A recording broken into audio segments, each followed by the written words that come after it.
Okay, so we are picking up at the end of chapter 46. So, first book of the Bible, Genesis, we are at the end of chapter 46, starting at verse 28, and we're going to go just through verse 12 of chapter 47. This is kind of the reunion of Joseph and his father, Jacob. And so, I'm going to group it together because it flows a little better that way. So, um, in the last video, they have packed everything up. They have counted all the people that are going into Egypt, and they are headed to Egypt during the middle of this famine. They are there for protection, for provision. God has made a way for them to survive and has literally restored the heart of Jacob by giving him back the son he thought he lost. And so in verse 28, it starts off with Judah going before the family. So Judah goes out before the family. Judah goes out before Jacob, and he moves ahead of everybody else so that he can meet Joseph and get directions to where they're supposed to go, basically. And that's what it is. They were being sent to the land of Goshen, and Goshen is a little piece of land that's off to the side, like a small city that's off to the side, where they could be able to stay and wait out this famine and be provided for, close to Egypt, a suburb of the city, basically. But this is a space that's open for them and for their cattle, for all the possessions that they own. It's good space. And so he went to go basically get directions so that they could go. And so as he gets there, Joseph sees him coming. Joseph knows, and he gets his chariot ready because he's like, I am going to meet my dad. I have not seen my dad in years. He was 17 when he was forced away from home. And he didn't get a chance to say, goodbye, Dad, I'm going off to find my fortune. Goodbye, Dad, I'm going off to college. I'm going to live my life. He was sold into slavery. So he left thinking, he was going to be able to come back and finish picking up his, pick his socks up off the floor, put his shoes back in the box, whatever it was. He just left. He left everything the way it was because he didn't know he wasn't coming back home. And he had been away for more than 20 years. For more than 20 years, he had been away from his father. And so he goes out to meet his father, and he gets to Goshen. So they get the directions on where to go, and they all meet up in Goshen. And when they get there, it says in verse 29, he presented himself to him. Joseph presented himself to his father. He, of course, looks Egyptian at this point. He's been an Egyptian for more than half his life. He has a different look, but he is still himself. And so he sees his father, and they fall on each other's necks, meaning they hug each other. This is a tight embrace. And, this not the cute little, dap up man hug. This is, I miss you, man. Like they in there. And he cries, and they sit. He says he wept on his father's neck for a good while. Like they really had a mending of hearts. Like imagine seeing a person that long lost relative, somebody who went missing years ago, that relief, that anger, every emotion you could probably have is probably what they're going through. And so they go through all of that, and then Israel says to Joseph, yo, I can go ahead and die now. It's cool. I don't need nothing else out of life. If the Lord never does another thing for me, he's done enough. And that's the situation that he's in now. He was like, look, I've seen you. You're alive. And you're not harmed, and I thought you were dead. I have grieved you for 20 years, and my heart feels so good that you're okay. I don't need nothing else. I don't need to eat another meal. I don't need an outfit. I don't need nothing. I'm just happy that you're okay, and that's enough. That's enough. I don't need the next breath. That's enough, just knowing that you're okay. And so Joseph says, like, look, this is his house. Take my daddy to his house. Go and put all y'all stuff away, start unpacking, and I'm going to take my father to meet the king. I'm going to take my father to meet Pharaoh. Like this is happening. Like I got power, I got pull, a little prestige around here. I'm gonna take my daddy to go meet the king. Like don't even worry about these little people over here. Y'all not hanging out with regular people. I want y'all to come into the palace. And so, And he was like, yeah, I want y'all to come. Like, I want all of y'all to come. I want him to see that I have a family, and I want him to see that my family is great. I want him to know that I'm not, the reason why I've been so successful, the reason why I've been in here doing great things is because of God. And I want him to see the God in y'all too. I want him to know who we are as a people. I want him, we're not going to tiptoe in and be like, oh, just get out of your way. I don't really want to be in any trouble. He was like, nah, I want y'all to come in here and see. I want him to see who it is, the stock that I come from, the family that I have. And then he said, in verse 32, it talks about their occupation. And he says, when Pharaoh asks what your occupation is, tell him that you trade cattle. Don't say that you're a shepherd. They don't like shepherds around here. Don't say that. Now, some people have said this is because being a shepherd is kind of looked down on, and because they live out in the field with these sheep. I'm pretty certain they smell like they live in the field with the sheep. They smell like goats and pasture. It might be a long list of reasons. Some people say that there is literally like a thing about sheep versus cows. There's a thing about sheep versus camels. Like it's a thing about the type of animal it is. Whatever the reason, he was like, look, don't tell them people you a shepherd. I don't know if it was embarrassment. I don't know if it was because he was afraid that something might happen to them when they know they're shepherds, that they're going to treat them bad or tell them they can't stay. I don't know the reason why, because the Bible doesn't give us the reason why outside of saying that a shepherd is an abomination or a hated thing, a disliked thing. So he was like, don't tell them you shepherds. If he asks, just say you got cattle. Don't say you got sheep.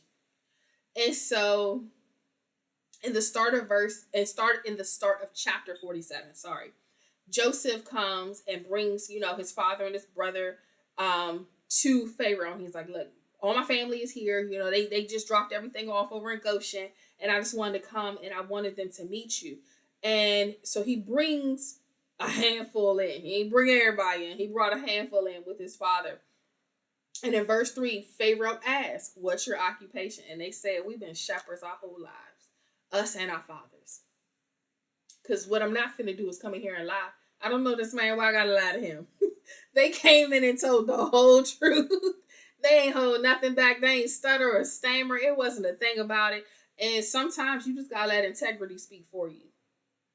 Sometimes, even when it's a hated thing, you gotta let integrity speak for you. You gotta be honest. Sometimes you gotta fear God above the opinions of others. Sometimes you can't. That little white lie, I don't know who was giving out colors to lies and decided that one was okay. I don't know. White lies don't make it any different. Like you gotta let God work out the rest. If he said he gonna bring me in and he gonna bring me out, he said I'm good. He said it's a move I'm supposed to make. I'm gonna do it with the utmost integrity, the utmost honesty, and that's what they did. They was like, "Oh, we shepherds. Not only are we shepherds, but we've been shepherds for lifetimes. We got legacies of shepherds." And so it says that they don't have pastures for their flocks. They don't have what they need because they from Canaan, and Canaan is in the middle of a famine. It's bad in there. It's tight. We don't have the money. We don't have food. We are doing everything we can, and we are getting ready to lose what we have, the thing that has made us wealthy because of this famine. Will you let us stay in Goshen? Will you let us stay in the land that you promised? He was told to bring him there. Joseph said this land was theirs, all of that stuff. They gave it before the king and they asked for permission. Because if, I don't know, when I was a kid, if I went to one of my friend's houses, my friend was like, oh yeah, you can come over. Come on, get you some juice. Go on in there. Is it okay if I get a juice? I'm going to ask the parent because it wasn't yours to give away. Even if you can make that decision, I'm still going to double check. And that's what they did. Let me make sure that he understands that we respect his authority, that we're not coming in here taking over stuff because somebody else said it, but that we recognize that he is the final say on this. And we're just going to run it past him. And Pharaoh tells Joseph and says that, yeah, this land is before you. Like, don't even act like that, friend. This man saved us. Your son saved our lives. The only reason why we okay right now is because of your son. Tell him go ahead and live in Goshen. We won't live out there anyways. Go ahead and have that. It's just grassland. We ain't built nothing out there for real. It's nothing that we were really looking at. So go ahead and have it. And on top of that, if you have any skilled men among you, that since y'all deal in cattle, since y'all deal with animals, if y'all got some special skills, you can come over here and work and be rulers over my cattle. Like, don't even come in here and act like that. Like, you want a job, you got a job. If you want to eat, you can eat. If you want to live, you can live. Like, he gave them permission and space to move and grow and do what they need to do in that land. So Pharaoh told Joseph, it's cool, bring your family. But then they went in, and when they went in the right way. And they were like, look, we trying to be cool with y'all. We don't want no problems. And this is who we are, and this is what we're looking for. And it was granted to them. And so after the brothers have had this conversation and leave, Joseph brings in his father. And his father stands before Pharaoh. And it says Jacob blessed Pharaoh. And this blessing is a kind greeting. It is when we say a blessing when they come in, it is essentially, I'm grateful for your hospitality. I'm glad you're here. Your land is beautiful. You have great authority, and I wish nothing but the best for you. When we go to somebody's house for the first time, oh, this house is lovely. I'm so grateful for your hospitality. Y'all are doing so well in life. I pray that y'all keep on growing and glowing. I pray that this success continues for you. That's typically what we do when we visit someone's house for the first time. We always want to leave a little peace, a little blessing in the air when we are there. And so what they do after that is it says that in verse 9, Jacob and Pharaoh have a conversation. And so in verse 8 and 9, it says Jacob and Pharaoh have a conversation. And he asked him, how old are you? And after he asked how old he is, he answers him. He said, I have been out here for, 130 years. 130 years. He's been out here. And his son is in his 30s. So 130 years. And he says that, few and evil have been the days of the years of my life. He was like, yo, I had a hard life, man. I've been out here doing my thing, trying to be great, living how I'm supposed to live. And Jacob blesses Pharaoh again and then leaves. So they had this conversation. He asked him how old he is. He asked him what type of work, the brothers, what type of work they do. And then they have this meeting, and he gives them permission to go out into Goshen. And so they go out and they settle in that space. And it says in verse 11 that Joseph placed his father and his brothers and gave them possession of the land in Egypt. This is their space. They are like deeded this land. This is not just, oh, I'm hanging out here. You can stay here until the tenant comes back. You can stay here until I need it. He's given it to them as their own space. And so in verse 12, it says that Joseph nourished his father and his brethren, all his father's household, with bread according to their families. So they got to eat. They got to eat. They got to live there, and they got to eat, and everything was well for them. They no longer struggling and starving in Canaan. They are in Egypt now, in the land of Goshen, where they are doing great. And so, quick recap.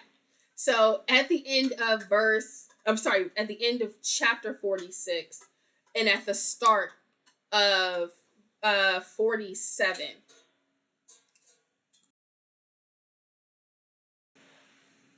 what they do is they all pack up, move into Goshen, and they send Judah out to get directions. Joseph comes and meets his father, and they have this touching, pointing, kind of held reunion where they get an opportunity to really love, hug, and cry and snot and tears and whatever else is there for this reunion that they have. And in that, he warns them like, hey, I'm going to take you to meet Pharaoh, but what I want you to do is make sure you do not tell him you're a shepherd. They don't like shepherds here. It's not even a thing. Don't tell him that. And so the brothers get in there, and the first thing that he asks is, what is your occupation? And he was like, oh, we shepherds. We've been shepherds since shepherds been shepherds. Like, they waste no time in telling it. But it does not eliminate them. They're given the land of Goshen. They are able to stay there. and they're able to have their flocks and their herds and all their animals there, and it is okay with Pharaoh. And so he says, in fact, if there's anyone that's skilled with cattle, we got cattle here, you can be a ruler over that. You don't even have to be a beneath. And so they're promising them rulers. Like we know, because we know the story, that the Egyptians enslave the Israelites and they become slaves. And at this point, they're being offered rulers, to be rulers, to have authority in this land, to have their own land and space where they live. They're able to be their own people and sit at the level that Joseph sits at. And so they actually go, Pharaoh meets with Jacob, the father, and they have an opportunity to talk and discuss. And he tells him he's 130 years old. So, like, for this Egyptian man, I'm certain it's not 130 years old, but they really get to sit there and be like, okay, so you live, so you know some stuff. And he has a point to say that basically, I have some wisdom, I got some growth, I know who I am, and I'm certain of that. And this is not me coming in here trying to live off of you. This is me who is in a position because of this famine. And it's my son who has you guys, in a good spot right now. And so Pharaoh is blessed by him. And they have a cool relationship. There's no animosities. There's none of that. And sometimes we like to think that this has been a quarrelsome relationship from the beginning. It was not. They came in as equals. They came in as people who were given the opportunity to rule. They were not coming in as slaves. They were not coming in as slaves. This is not who they are. He, in fact, says you can be a ruler over this. And whatever your occupation is, I'm going to give you the space to go and do that thing and be great in it. They're not slaves at this point. They are equals, and they are blessed, and they are highly favored because of the relationship they have with Joseph and the favor of God on his own people. And so they move in, they settle down, and they are able to live out the famine with what they need. All right, so understand, no matter what the situation is, no matter who else is dried up, no matter what else is going on in the land, the famines, the heartaches, the heartbreaks, it doesn't matter. God got you. And even when it don't look like he got you, he still got you. He gonna make sure that your needs are met. All right, y'all be blessed.